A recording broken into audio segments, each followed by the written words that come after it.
నేను అది ఆ రకంగా కొంచెం తగ్గి వెళ్తాను. నేను తగ్గడం మూలంగా ఆ తర్వాత వచ్చే కరెంటు వేవ్స్ దాని మీద ఎక్కితే అదే తీసుకెళ్తాను పైకి. అది నమ్మిన వాడిని నేను. అలాంటి దర్శకులతోటి, ఆ దర్శకులతోటి నేను హైయెస్ట్ సినిమాలు చేశాను అన్నది ఈరోజు వాస్తవం. అలాగే ఇక్కడ సినిమా ఇండస్ట్రీలో నీ టాలెంట్ అనేది ఇనిషియల్ స్టేజ్లో secondary. How you behave, how you cooperate with the producers. So all the time how you look in to their benefit. వాళ్ళ బాగులు ఎలా చూసుకుంటావు, వాళ్ళకి లాభం రావాలి ఎలా చూసుకుంటావు అనే దాని మీద దృష్టి పెడితే అది నిన్ను మరింత దగ్గర చేర్చుకుంటుంది. రామారావు గారి ఎగ్జిట్ తర్వాత, ఆయన పాలిటిక్స్కి వెళ్ళిన తరువాత ఒక గ్యాప్ లోపల ఉన్నారు మహానటులు ఎంతోమంది ఉన్నారు. శోభన్ బాబు గారు, కృష్ణరాజు గారు, కృష్ణ గారు, నాగేశ్వర గారు అందరూ ఉన్నారు. ఆ టైంలో ఒక కొత్త వాడికి ఛాన్స్ రావడం అనేది ఎంత కష్టం అనేది నేను ప్రత్యేకించి చెప్పక్కల. ఈ రోజుల్లో మాత్రం కానే కాదు. ఆ రోజుల్లో ఏంటి అంటే నా టాలెంట్ ఉంది కదా ఎస్ అని అనుకుంటే కుదరదు బాబు. నీ బిహేవియర్ కూడా దానికి అడిషనల్గా యాడ్ అవ్వాలి. మనం కొంచెం ఏంటంట అని అన్నామనుకోండి, అబ్బో మా వీడితో ఎక్కడ పడుతున్నా బాబు, వద్దురే బాబు ఆల్టర్నేటివ్ చూడండిరా అనేలాగా వాళ్ళ మైండ్ సెట్ ఉంటుంది. మనలాంటి నటులు ఎంతోమంది ఉంటారు. బట్ వాళ్ళలో మనం బెస్ట్ ఆప్షన్ అంటే అపార్ట్ ఫ్రమ్ అవర్ హిస్టానిక్ టాలెంట్స్, మనకున్న నైపుణ్యం కంటే కూడా మన వ్యక్తిత్వం కూడా చాలా చాలా ప్రధానమైన పాత్ర వహిస్తుంది. అలాంటి వ్యక్తిత్వాన్ని నమ్ముకుని వాళ్ళ ఆఫీసులకు వెళ్ళి కూర్చుని వాళ్ళతో సత్సంబంధాలు ఏర్పరచుకుని మీలో ఒకడిని అంటూ వాళ్ళకి ఆ నమ్మకం కలిగించి పెట్టి అలా ముందుకు వెళ్తుండేవాడిని. ఎలాగ ఎవాల్వ్ అయ్యాను అంటే, నన్ను ఇండస్ట్రీ నాకు చేయూతనిచ్చి ఇండస్ట్రీ నన్ను పైకి ఎదిగేలా చేసింది అనే దానికంటే నన్ను ప్రేక్షకులు ఫస్ట్ వాళ్ళను గుర్తించారు. ఇండస్ట్రీ గుర్తించలేదు, ప్రేక్షకులు గుర్తించారు. ప్రేక్షకులు చేయూతనిచ్చారు. అందుకనే ప్రేక్షకుల పట్ల నాకు ఎప్పుడూ కృతజ్ఞత ఉంటుంది. ఇది మీకు అర్థమయ్యేలాగా తేటతెల్లగా చెప్పాలి అంటే,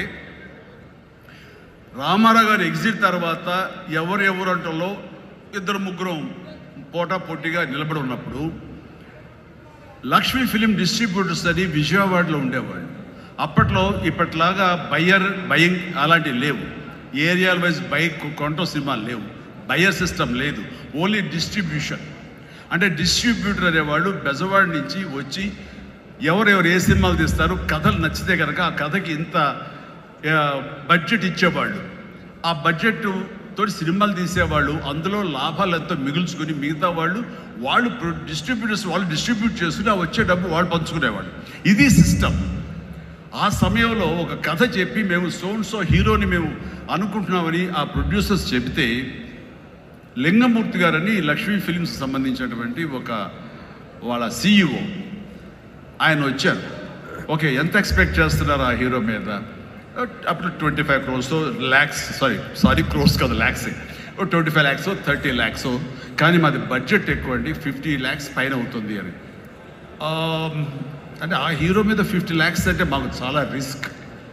చిరంజీవి అని వస్తున్నాడు కదా, అతని మీద అయితే ఇస్తాం అని. ఎందుకు ఇస్తారు, అతను ఏంటి కొత్తగా వస్తున్నాడు కదా అంటే, రావడం ఏంటి, ఖైదీ లాంటి సినిమా చేశాడు. ఆ ఖైదీలో అతని డ్యాన్సులకి ఫైట్లకి ఎక్స్ట్రాగా జనం విపరీతమైనటువంటి రెస్పాన్స్ ఉంది. మేము జనంలో ఉంటాం, బెజవాడలో ఉంటాం, మిగతా ఊళ్ళ నుంచి ఫీడ్బ్యాక్ తీసుకుంటాం, మాకు తెలుసు అతని పొటెన్షియాలిటీ అంటే.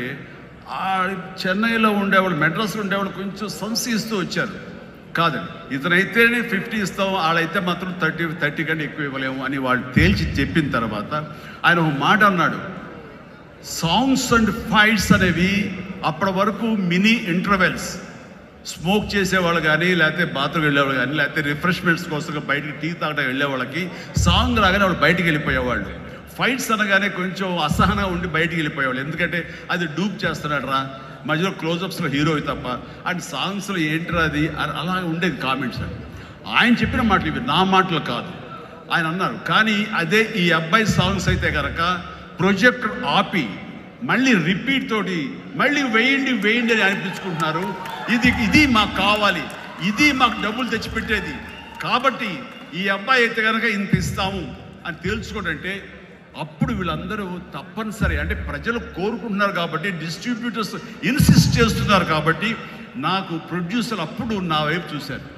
అది పోయి ఏమైందంటే రామారావు గారి తర్వాత రామారావు గారి ప్రొడ్యూసర్లు ఎవరున్నారో అంతమంది ప్రొడ్యూసర్, దేవిప్రసాద్ గారు, చలసాని గోపి గారు, త్రివిక్రమ్ గారు అండ్ వాట్ నాట్, ఏడు నాగేశ్వరరావు గారు, ఇలాంటి నిష్ణాతులైన ప్రొడ్యూసర్లు అందరూ ప్రతిరోజు నా షూటింగ్లు ఎక్కడ జరుగుతున్నా, ఎవరితో జరుగుతున్నా, ఏ ప్రొడక్షన్ జరుగుతున్నా సరే వచ్చి నా దగ్గర కూర్చుని వాళ్ళందరూ కలిపి ఈవినింగ్ స్నాక్స్ తింటూ ఉండేవారు. అప్పుడు అనేది ఇది కదా నా బలం, ఇది కదా నేను సాధించుకున్నాను అని. రామారావు గారి ప్రొడ్యూసర్లు తిరిగి నాతో సినిమాలు తీస్తుంటే అది ఎనలేని బలం.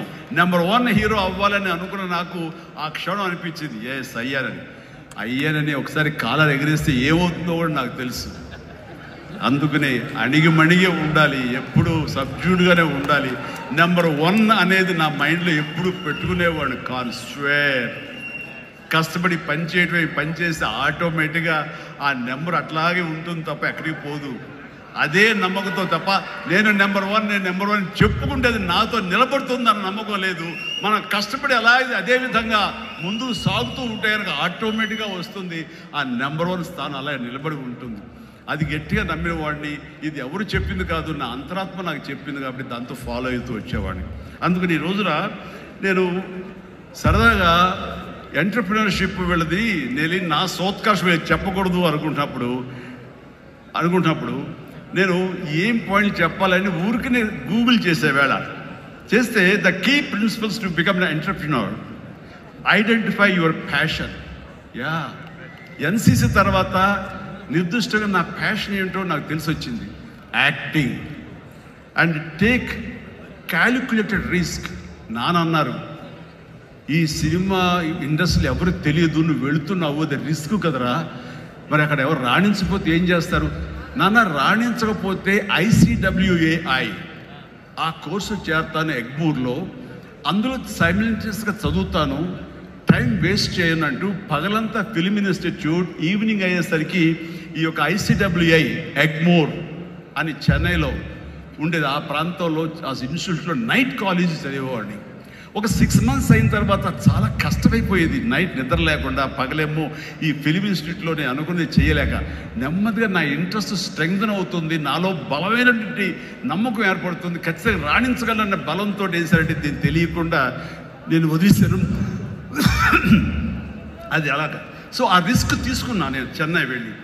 Set clear achievable goals. Yes నాకున్న టాలెంట్ డ్యాన్స్ అచీవ్ చేయగలను, నాకు టాలెంట్ ఒరిజినల్ ఫైట్స్ చేయగలను. Yes I can do that. Performance ఇవ్వగలను. ఆ ఇవ్వటంలో పాటు ఒకే మాస్ అంటే ఎప్పటికైనా బోరు కొడుతుంది. అలా కాదు, అంటే డిఫరెంట్ డైరెక్టర్స్ నమ్ముకున్నాను నేను, డిఫరెంట్ కథలు నమ్ముకున్నాను. ఒక పక్క నుంచి ఖైదీ సినిమా చేస్తే మరో పక్క నుంచి నేను మంత్రి గారి వియ్యంకుడు సినిమా చేశాను. College students, young lad, love subject చేశాను. 2 కలిపి ఒక వారంలో రిలీజ్ అయింది. మీరు కావాలంటే గతంలోకి వెళ్ళి ఆ ఖైదీ రిలీజ్, నెక్స్ట్ మంత్రి గారి వియ్యంకుడు చూడండి. 1 week. 2 ఒకటి సూపర్ డూపర్ ఫినామినల్ హిట్, ఒకటి సూపర్ హిట్ అయింది మంత్రి గారి వియ్యంకుడు. ఆ తర్వాత శుభలేఖ, ఒక డిగ్నిటీ ఆఫ్ ల్యాబ్, మన మహానుభావుడు విశ్వనాథ్ గారి డైరెక్షన్లో సినిమా చేశాను. ఆ తర్వాత ఇదే కాదు, చిన్నపిల్లల్ని అలరించేలాగా, ఇందులో చాలామంది చిన్నప్పుడు చూస్తుంటారు, చంటి అబ్బాయి. ఆ సినిమా ఆ చేసిన ఆ ఫార్స్ కానివ్వండి, ఆ స్లాప్స్టిక్ కామెడీ కానివ్వండి, ఇప్పటికీ చాలామంది చెప్తుంటారు, వాళ్ళందరూ ఐఏఎస్ ఆఫీసులో వాళ్ళు పెద్దవాళ్ళు అయ్యారు, వాళ్ళందరూ అయినా సరే చెప్తుంటారు. అదొకటి.